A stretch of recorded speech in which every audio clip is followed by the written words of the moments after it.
एक सिंपल सवाल है। आपने कभी ब्लड टेस्ट करवाया है?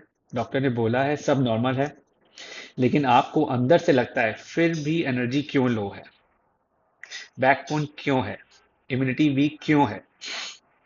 यहीं पर एक इंपॉर्टेंट कॉन्सेप्ट है जो कि कहते हैं clinical range versus functional range.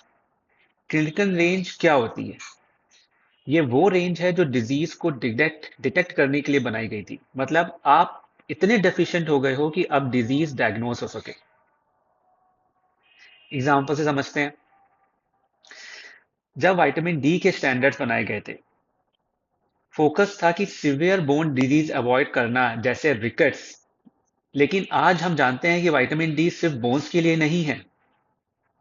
Right. ये रोल प्ले करता है हमारे इम्यूनिटी में, मूड रेगुलेशन में, बोन स्ट्रेंथ में, इन्फ्लेशन कंट्रोल में, एंड डिजीज को अवॉइड करता है जैसे कि अल्जाइमर्स।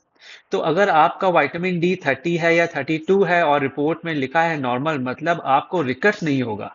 बट इसका मतलब ये नहीं है कि आप ऑप्टिमल ऑप्टिमल ऑप्टिमल पे हो। Same with vitamin B 12।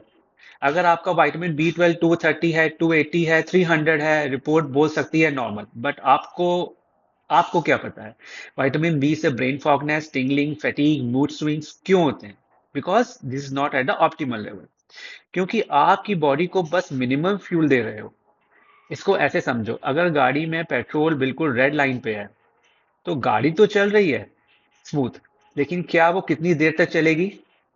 है ना। अगर ज्यादा ब्रेक यूज करेंगे, ज्यादा स्ट्रेस आएगा, पोटहोल्स आएंगे, तो पेट्रोल और भी जल्दी फिनिश होगा। इसी तरह हमें क्लिनिकल रेंज को समझना है। फंक्शनल रेंज मतलब गाड़ी पावरफुल, स्मूथ और लॉन्ग ड्राइव के लिए रेडी है। वेलनेस का गोल क्या है? सिर्फ डिजीज अवॉइड करना नहीं, बट एनर्जेटिक, रेजिलिएंट और शार्प रहना। Right.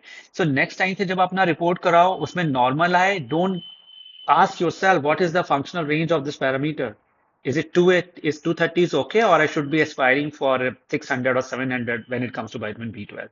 Hope it was helpful and it will help you to understand how to stay at your peak.